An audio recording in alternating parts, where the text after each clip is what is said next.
Shalom saudara. Saya juga menyapa Bapak Ibu Saudara yang mengikuti ibadah ini secara online. Shalom. Saya percaya damai sejahtera Tuhan bersama-sama dengan kita semua. Buka hatimu dan hari ini percayalah Tuhan mau lakukan sesuatu yang ajaib buat setiap kita. Amin saudara. Saudara datang dengan apapun pergumulan saudara, saya percaya Tuhan menyiapkan jawaban buat setiap kita.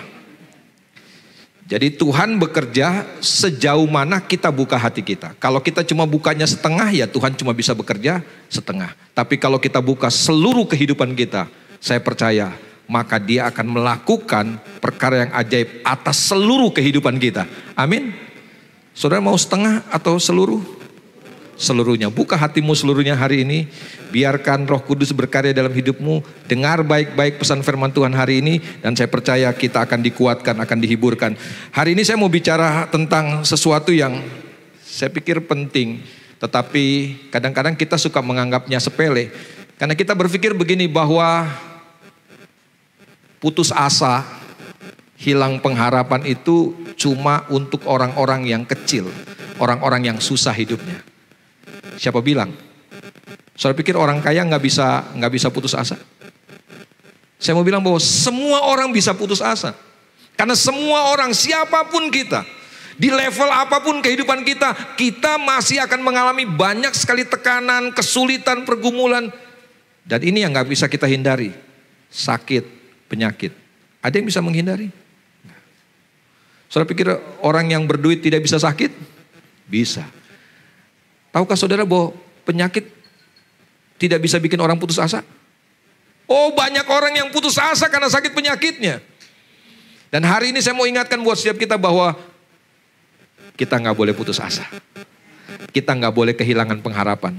Amin. Karena saya mau bilang begini, kalau kita kehilangan pengharapan, kita kehilangan segala sesuatunya. Kita kehilangan kesempatan untuk lihat perbuatan Tuhan yang ajaib buat setiap kita. Nah hari ini saya mau mengajak kita untuk membaca Injil Yohanes pasal yang kelima. Kita akan membaca mulai ayat yang kelima sampai dengan ayat yang ke-9. Sebenarnya ini rangkaian ayat-ayat ini kita bisa baca saudara ya. Karena ini cerita yang bagus. Perikopnya judulnya penyembuhan pada hari Sabat di kolam Bethesda. Ayat 1 sampai dengan ayat yang ke-18. Ada banyak hal yang kita bisa pelajari dari kisah ini dari Yohanes pasal 5 ayat 1 sampai dengan ayat yang ke-18. Tetapi ada satu hal yang saya ingin soroti pagi hari ini. Dan saya mau ajar buat setiap kita supaya kita tidak kehilangan kesempatan untuk melihat perbuatan Tuhan yang ajaib. Sayangkan kita jadi anak Tuhan tapi kita kehilangan kesempatan untuk melihat perbuatan Tuhan yang ajaib. Nah perbuatan Tuhan yang ajaib itu bekerja dalam waktunya. Makanya jangan putus asa. Coba kita lihat ayat yang kelima sampai dengan ayat yang ke-9. Kita baca sama-sama saudara ya. Demikian firman Tuhan. Di situ ada seorang yang sudah 38 tahun lamanya. Berapa tahun saudara? 38 tahun. Saudara sakit berapa lama? 1 minggu, 2 minggu? Ada yang baru 1 hari. Atau mungkin ada yang sudah 10 tahun. Orang ini 38 tahun. Dan kemudian firman Tuhan katakan,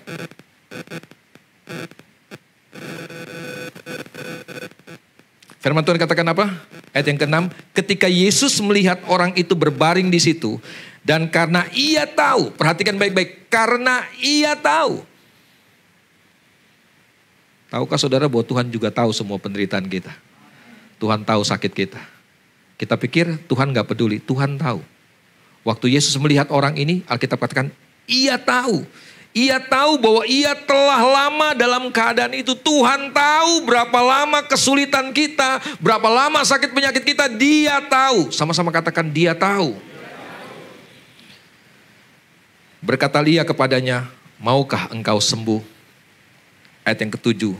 Jawab orang sakit itu kepadanya, Tuhan, tidak ada orang yang menurunkan aku ke dalam kolam itu apabila airnya mulai goncang, dan sementara aku menuju ke kolam itu, orang lain sudah turun mendahului aku.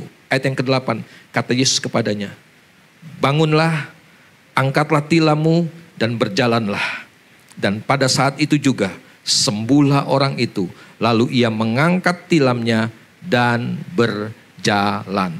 Bapak Ibu Saudara yang dikasih Tuhan, peristiwa ini dicatat oleh Alkitab terjadi di dekat pintu gerbang domba di sebuah kolam yang namanya kolam Bethesda. Saudara pernah mendengar istilah Bethesda? Bethesda itu punya dua pengertian, yang berlawanan, saudara ya. Bethesda punya pengertian dalam bahasa Ibrani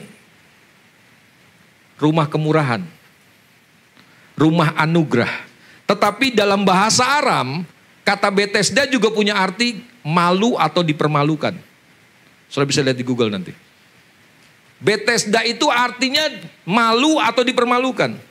Tetapi sekaligus Bethesda itu juga punya arti rumah kasih karunia. Buat saudara, apa yang saudara harapkan? Rumah kasih karunia atau dipermalukan? Halo? Rumah kasih karunia, rumah kemurahan. Karena kita butuh kemurahan. Saya berharap ketika kita ada di Bethesda, kita menikmati kemurahan Tuhan. Jangan kita ada di Bethesda, justru yang kita alami kita dipermalukan. Itu bukan tujuan Tuhan, itu bukan rancangan Tuhan. Dan Alkitab katakan di kolam Bethesda, di rumah kasih karunia itu harusnya ini jadi rumah kemurahan yang dinikmati oleh orang yang sakit ini. Ada kemungkinan sakitnya itu sakit lumpuh, saudara. Karena dia nggak bisa jalan. Yesus berkata bangun, berjalanlah. Jadi orang lumpuh ini 38 tahun ada di kolam Bethesda, ada di rumah kasih karunia, tetapi tidak menikmati kasih karunia. 38 tahun, kata Alkitab begini, ada sebuah peristiwa yang ajaib terjadi di kolam Bethesda, begini saudara, setiap kali malaikat turun ke atas kolam itu dan menggoncang airnya, siapa yang lebih dulu masuk, dia sembuh. Tapi orang lumpuh ini 38 tahun. Saya tidak tahu, Alkitab tidak mencatat setahun berapa kali malaikat turun goncangin air kolam itu. Tetapi Alkitab cuma kasih tahu ada orang lumpuh sudah 38 tahun ada di rumah kasih karunia. Jangan-jangan dia nggak menikmati kasih karunia. Justru dia dipermalukan di sana. Yang lain sudah sembuh karena masuk ke kolam itu, tetapi dia 38 tahun. Ini penghuni abadi. Nggak sembuh-sembuh. Dan saudara tahu, kalau kita pelajari kisah ini, apa yang menjadi penyebab kenapa orang lumpuh ini sampai 38 tahun ada di kolam Bethesda? Ada beberapa hal yang kita bisa pelajari dari kisah ini. Yang pertama begini. Judul khotbah ini adalah jangan kehilangan pengharapan. Bahwa kunci dari persoalan kenapa orang ini sampai 38 tahun ada di kolam Bethesda. Terus dalam keadaan sakit, terus dalam keadaan lemah, terus dalam keadaan lumpuh dan tidak berdaya. Penyebabnya adalah begini. Dia kehilangan pengharapannya. Makanya waktu Yesus datang tanya sama dia, kamu mau sembuh? Jawabannya dia kayak orang putus asa nih. Nggak ada orang yang tolong saya.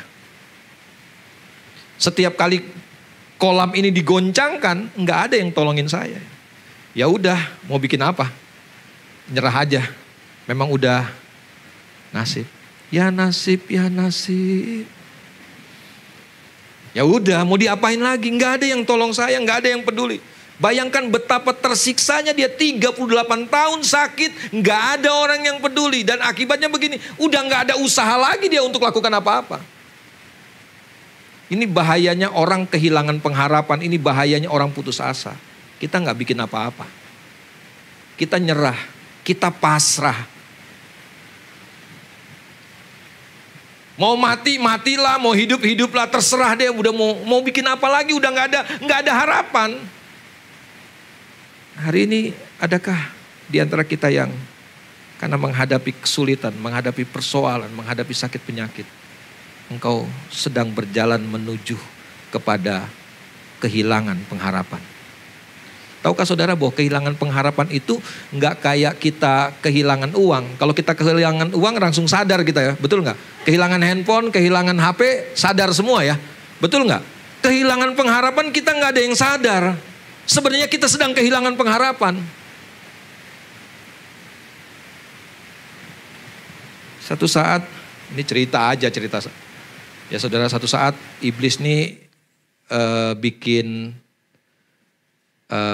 garasi sale. Jual barang-barangnya dia yang udah gak mau dia pakai lagi. Ada banyak barang, ada iri hati, ada dengki, ada kemarahan, ada kebencian, ada gosip. Wah, semua barang-barang udah mau dilelang. Iblis udah mau pensiun kali jadi iblis. Kemudian ada orang datang mengunjungi garasi sale itu dan perhatikan semua barang-barang itu. Tiba-tiba matanya tertuju kepada satu barang yang ada di pojok. Barang itu sudah agak kusam. Karena apa? Karena terlalu sering dipakai. Pegangannya juga udah luntur warnanya karena terlalu sering dipakai. Kemudian orang ini bertanya kepada iblis, itu barang yang di pojok itu kira-kira kenapa ditaruh di pojok, dia dipisahin sendirian. Itu pasti barangnya lebih murah ya harganya. Siapa bilang? Iblis bilang. Itu justru yang paling mahal harganya saya jual. Kenapa? Karena itu yang paling sering saya pakai.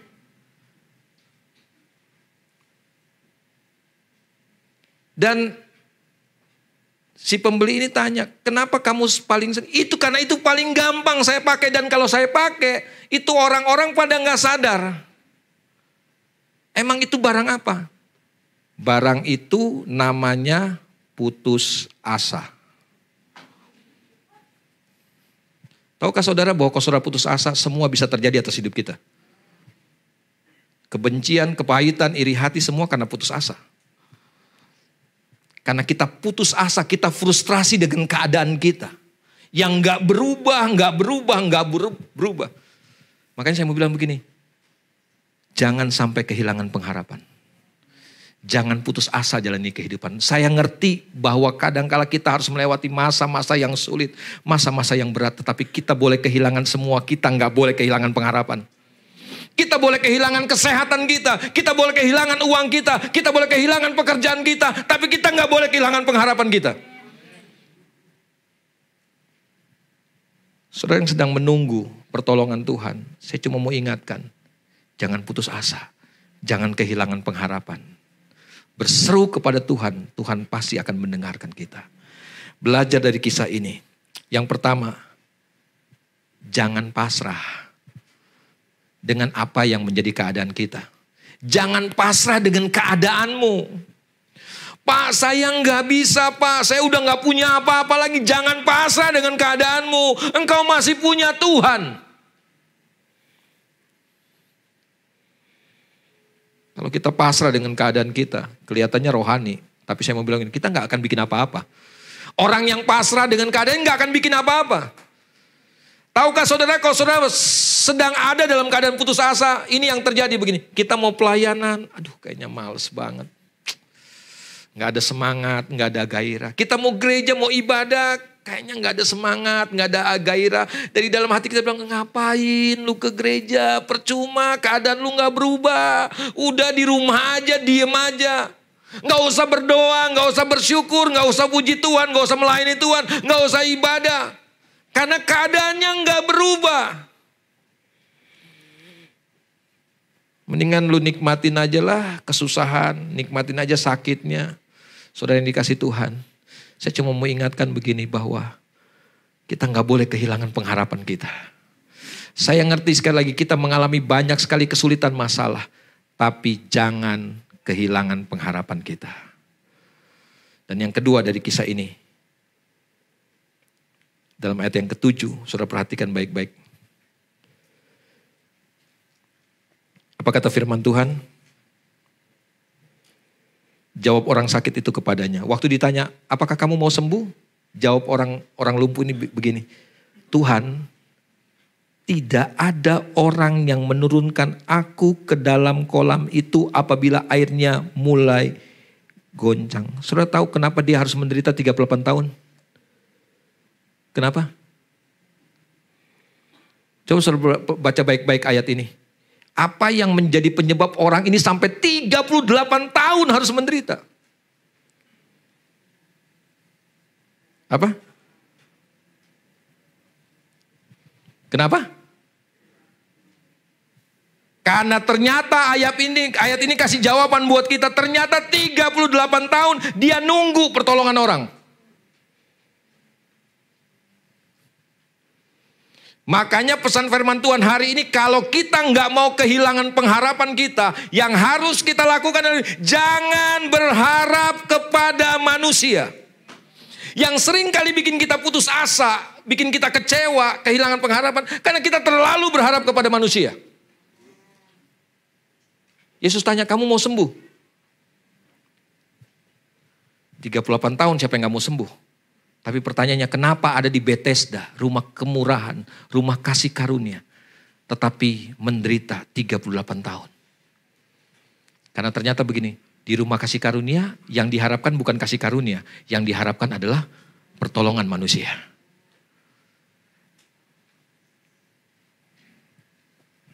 Coba kita lihat Yeremia pasal 17 ayat yang kelima sampai dengan ayat yang ketujuh. Ini ayat yang terakhir sebelum kita sama-sama akan berdoa. Yeremia pasal yang ke-17. Ini ayat yang terkenal sekali.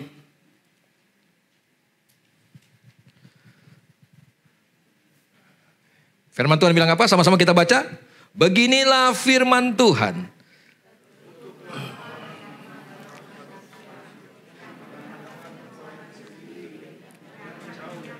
Perhatikan baik-baik. Beginilah firman Tuhan. Terkutuklah orang yang mengandalkan manusia.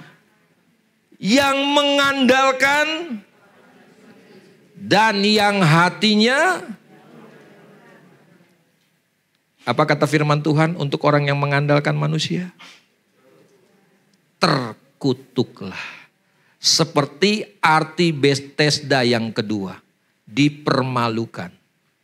Kenapa 38 tahun dia harus menderita sakit, ada di rumah kasih karunia tetapi menderita?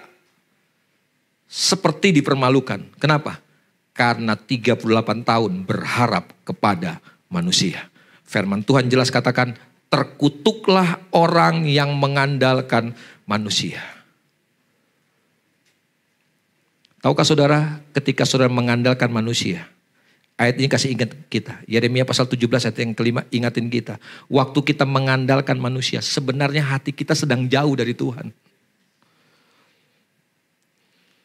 Saudara pikir saudara ada di gereja, hati saudara dekat sama Tuhan. Kalau saudara andalkan manusia, hati saudara jauh dari Tuhan. Saudara pikir saudara hamba Tuhan, saudara pikir saudara pelayan Tuhan, saudara dekat hati saudara sama Tuhan. Enggak.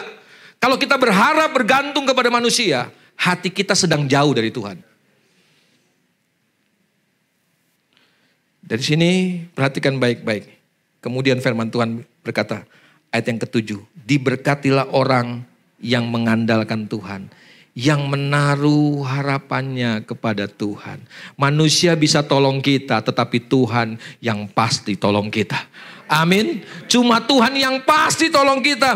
Alkitab katakan ia akan seperti pohon yang ditanam di tepi air, yang merambatkan akar-akarnya ke tepi batang air, dan yang tidak mengalami datangnya panas terik, yang daunnya tetap hijau, yang tidak khawatir dalam tetap ngalamin tahun kering, tapi nggak khawatir, nggak putus asa, nggak kehilangan pengharapan. Amin. So sedang mengalami tahun kering, andalkan Tuhan. Kita akan tetap seperti pohon yang ditanam di tepi aliran air. Amin. Tahukah saudara bahwa ternyata begini. Jadi ada sesuatu yang berbeda sekali antara dewasa secara jasmani dan dewasa secara rohani. Menurut saudara ukuran dewasa secara jasmani, kapan orang disebut dewasa secara jasmani? Dari umur ya, 17 tahun orang bilang, kenapa harus 17 tahun? Karena sudah 17 biasanya bisa mengerjakan semuanya sendiri, betul? Sudah lebih mandiri kita, iya kan? Anak-anak kita kalau dia sudah mandiri kan kita bilang, kamu udah besar kok, gitu kan? Jadi kita mengukur bahwa kalau orang sudah bisa mandiri, dia sudah dewasa. Tapi secara rohani, dengar baik-baik, ada yang berbeda. Semakin dewasa kita di dalam Tuhan, semakin bergantung sama Tuhan.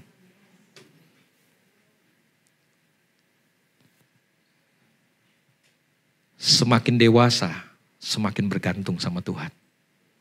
Hari ini, lihat diri kita. Apakah kita sedang bertumbuh dewasa atau enggak? Ukurannya gampang. Kepada siapa engkau berharap hari ini? Kalau engkau bergantung kepada Tuhan, engkau sedang bertumbuh dewasa. Dengar baik-baik. Tuhan senang direpotin sama kita kok. Kalau mama-mama di rumah, mama, aduh kamu udah besar, masa gak bisa sendiri, masa begini kamu gak bisa, begitu kamu, kenapa mesti mama? Dengar baik-baik, kita punya Tuhan yang baik. Dia Bapa yang baik. Dia mau setiap saat kita repotin, minta apapun, mulai segala sesuatu dengan Tuhan. Percayalah, Tuhan pasti akan melakukan perkara. Kita akan seperti pohon yang katanya ditanam di tepi aliran air. Yang daunnya tetap hijau. Yang tidak khawatir ketika menghadapi tahun-tahun kering. Kita gak tahu tahun-tahun ke depan apa yang akan terjadi menimpa kehidupan kita. Pesan firman Tuhan hari ini, jangan kehilangan pengharapan kita. Karena itu kekuatan buat setiap kita. Mari kita tundukkan kepala, kita akan berdoa buat firman Tuhan. Apa yang sedang saudara alami hari ini? Pesan firman Tuhan, jangan andalkan kekuatanmu. Engkau punya Tuhan yang besar. Engkau punya Tuhan yang hebat kok. Berhenti mengandalkan manusia. Berhenti menaruh harap kepada manusia. Tuhan bisa melakukan lebih banyak dari apa yang kita doakan, kita pikirkan. Karena buat Dia tidak ada perkara yang mustahil. Terima kasih Tuhan.